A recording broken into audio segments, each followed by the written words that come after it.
एक शहर में रीमा और उसका पति पंकज हंसी खुशी एक छोटे से घर में रहते थे। पंकज की अच्छी खासी नौकरी थी। रीमा को बच्चों के साथ वक्त बिताना बहुत अच्छा लगता था, पर उस बेचारी के खुद के कोई बच्चा नहीं था। पंकज की माँ गांव में रहती थी और वो हमेशा एक पोता चाहती थी। वो हमेशा पंकज और रीमा को गांव बुलाती रहती थी। काफी समय से पंकज की माँ का कोई फोन नहीं आता, इसलिए एक दिन पंकज रीमा को लेकर गांव चला ही जाता है। आखिर तू आ ही गई। जी माँ जी। रात को रीमा की सास रीमा को एक कमरे में लेकर जाती है। उस कमरे में ढेर सारे दिए जल रहे होते हैं, आसपास गुलाल और फूल और बीच में आग जल रही होती है। माँ जी, ये सब क्या है?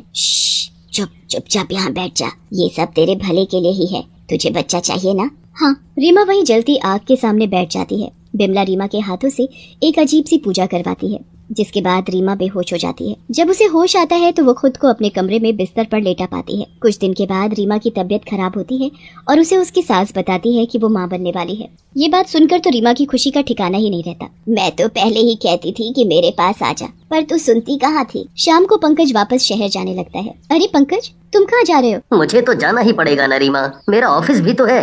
पर मुझे लगा था तुम यहीं रहोगे मेरे साथ। मैं यहाँ कैसे रह सकता हूँ, पर मैं यहाँ आता रहूंगा। और वैसे भी यहाँ माँ है ना तुम्हारा ध्यान रखने के लिए। पंकज शहर चला जाता है और रीमा बहुत उदास हो जाती है। बिमला रीमा को हर वक्त घर के अंदर ही रखती है। वो उसे घर के आंगन से बाहर ही नहीं जाने देती। उनके घर से दूर दूर तक वैसे ही कोई नहीं रहता था, और ऊपर से रीमा उस घर में अकेली, उसका वहाँ बिल्कुल मन ही नहीं लगता था। एक दिन रीमा अपनी सास से बाहर जाने के लिए कहती है। कितनी बार कहा है कि तू इस घर के दरवाजे पार नहीं करेगी, फिर भी तू वही बात बोलती रहती है। इतनी मुश्किल से तू माँ बनी है, क्या चाहती है कि गांव वालों की तुझे और तेरे बच्चे को नजर लग जाए? बता। नहीं नहीं, मैं यहीं ठीक हूँ। धीरे धीरे रीमा के 9 महीने पूरे हो जाते हैं। एक रात रीमा की तबीयत बहुत खराब हो जाती है और वो एक बेटी को जन्म देती है और बेहोश हो जाती है। अपनी पोती को देख बिमला गुस्से से लाल हो जाती है और एक चुड़ैल में बदल जाती है। मुझे पोती नहीं पोता चाहिए था, पोता। इसे मैं नहीं रख सकती, इसे तो मरना ही होगा।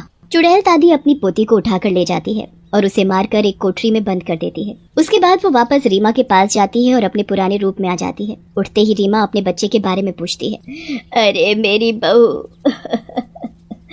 तुम्हें तो एक मरी हुई बच्ची पैदा हुई थी, मैं अभी उसको दफना कर आ रही हूँ।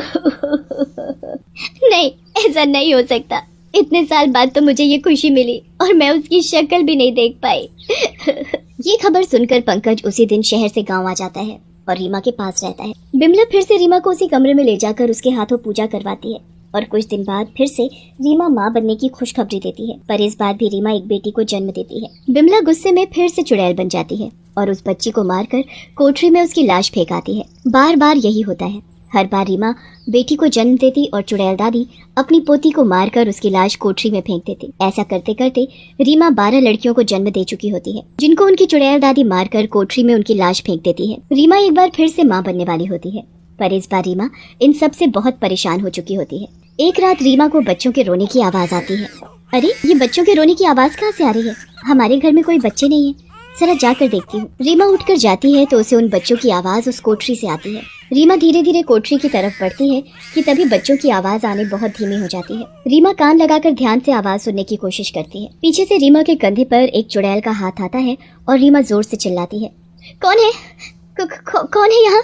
कौन है? क्या हुआ बहू, तुम यहाँ क्या कर रही हो? माँ जी, वो इस कमरे से बच्चों के रोने की आवाजें आ रही थी। अरे बहू, इस घर में तो कोई बच्चा ही नहीं है, तो कैसी आवाज? तूने कोई सपना देखा होगा, चल जाकर सो जा।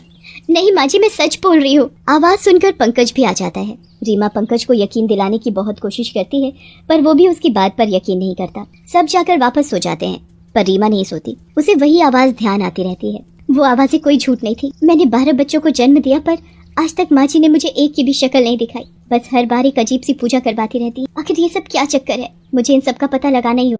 रीमा उस दिन से हर चीज पर ध्यान रखने लगती है, खासकर अपनी सास पर। 2 दिन बाद रीमा को फिर से रात को बच्चों के रोने की आवाज आती है। रीमा भागती हुई जाती है और जैसे ही वो कोठरी तक पहुंचती है, तभी वो आवाजें बंद हो जाती हैं। आखिर इस कोठरी से हमेशा बच्चों के रोने की आवाज क्यों आती है? मुझे इस ताले को तोड़ना ही होगा, पर इसकी चाबी तो माँ जी के पास होती है और वो मुझे कभी इसकी चाबी नहीं देंगी। मुझे चुपके से ही लेकर आनी होगी। रीमा चुपके से अपनी सास के कमरे में जाती है तो वहाँ उसकी सास होती ही नहीं है। रीमा को ये देख बड़ी हैरानी होती है कि उसकी सास इतनी रात को कहाँ चली गई। वो पूरा घर जाकर देख लेती है पर उसे उसकी सास कहीं नहीं मिलती। फिर उसे वही कमरा याद आता है जहाँ वो उससे पूजा करवाती है। रीमा जल्दी से उस कमरे में जाती है तो उसके होश उड़ जाते हैं। एक चुड़ैल आग के पास बैठकर एक गुड्डा बना रही होती है। इस बार मुझे पोता जरूर मिलेगा। मैंने इतनी कोशिश की पर हर बार मेरी बहू ने एक लड़की को जन्म दिया, पर इस बार नहीं। इस बार मैं ऐसी पूजा करूंगी कि मेरी बहू के पोता ही होगा और फिर मुझे उसे मारकर उस कोठरी में नहीं फेंकना पड़ेगा। उसे तो मैं अपने साथ ले जाऊंगी। हे भगवान, ये सब क्या है? ये चुड़ैल मेरी सास है। इसने मेरी 12 बच्चियों को मारकर उस कोठरी में फेंक दिया। मेरे साथ इतने सालों से ये सब हो रहा है और मैं पहचान नहीं पाई। अब मैं क्या करूं? मैं इन सबसे बचकर कैसे निकलूं? मुझे अपने इस बच्चे को बचाना ही होगा। रीमा जल्दी से पंकज के पास जाकर उसे उठाती है। पंकज बहुत गहरी नींद में होता है। पंकज उठो, पंकज उठो, जल्दी उठो पंकज। क्या हुआ रीमा, क्यों शोर मचा रही हो? हमारे साथ बहुत गलत हुआ है पंकज। वो माँ जी है ना, माँ जी, वो एक चुड़ैल है और उन्होंने हर बार मेरी पैदा हुई बच्ची को मारकर उस कोठरी में उसकी लाश को फेंक दिया। वो मुझसे एक पोता चाहती है ताकि वो उसे अपने साथ ले जा सके। तुम पागल हो गई हो क्या रीमा? कभी बोलती हो तुम्हें बच्चों के रोने की आवाज आती है, कभी बोलती हो कि मेरी माँ चुड़ैल है, तो कभी बोलती हो मेरी माँ ने तुम्हारी बच्चियों को मार डाला। लगता है तुम सदमे से पागल हो गई हो। मैं झूठ नहीं बोल रही पंकज, बस एक बार मेरी बात पर यकीन करो। तुम्हें हमेशा माँ जी उसी वक्त शहर भेज देती हैं जब मुझे बच्चा होने वाला होता है ताकि तुम्हें कुछ पता न चल सके। रीमा बहुत रोती है और पंकज को समझाती है पर पंकज रीमा की बात नहीं मानता। हर दिन उसे उन बच्चों की आवाज आती है और रीमा सब सच जानकर भी कुछ नहीं कर पाती। समय निकल जाता है और रीमा को 9वां महीना लग जाता है। हमेशा की तरह इस बार भी बिमला अपने बेटे पंकज को शहर भेज देती है। एक रात रीमा की तबीयत फिर खराब होती है और इस बार फिर से रीमा एक बेटी को जन्म देती है। नहीं, इस बार भी लड़की, ऐसा नहीं हो सकता, मैं इसे मार डालूंगी। जैसे ही चुड़ैल दादी उस बच्ची को मारने लगती है वहाँ पंकज आ जाता है। छोड़ दे मेरी बच्ची को। पंकज, तू यहाँ वापस कैसे आया? मैं यहाँ से गया था पर मेरे कानों में रीमा की बातें गूंज रही थी। मैं जब यहाँ से निकला और गांव वालों से पूछा तो उन्होंने बताया कि मेरी माँ तो सालों पहले मर गई है और उस दिन के बाद से वो चुड़ैल बनकर गांव वालों को परेशान करने लगी थी, इसलिए सब यहाँ से दूर चले गए। हाँ, मैं मर गई एक पोते के इंतजार में, पर मुझे तेरी बीवी एक पोता नहीं दे सकी। मुझे पोती नहीं, मुझे पोता चाहिए, पोता। पोते के चक्कर में तुमने अपनी 12 पोतियां मार डाली। कैसी दादी हो तुम? बकवास मत कर और चला जा यहाँ से। मैं अब इस पोती को भी मार डालूंगी। चुड़ैल अपनी उस पोती को लेकर उस कोठरी की तरफ जाती है। पंकज पीछे पीछे भागता है। रीमा को भी होश आ जाता है और वो भी अपनी बेटी को बचाने के लिए उस चुड़ैल दादी के पीछे भागती है और रोते रोते अपनी बच्ची को मांगती है। चुड़ैल दादी उसकी एक नहीं सुनती और उस कोठरी का दरवाजा खोलती है। दरवाजा खोलते ही वहाँ 12 चुड़ैल बच्चियाँ होती है। हम अपनी बहन को मरने नहीं देंगे, इस बार तुम इसको नहीं मार पाओगी। माँ पापा, आप चुड़ैल दादी से अपनी बेटी को छीन लो, इसे बचा लो। हमारी बच्चियाँ, हमें माफ कर दो, हम तुम्हें बचा नहीं पाए।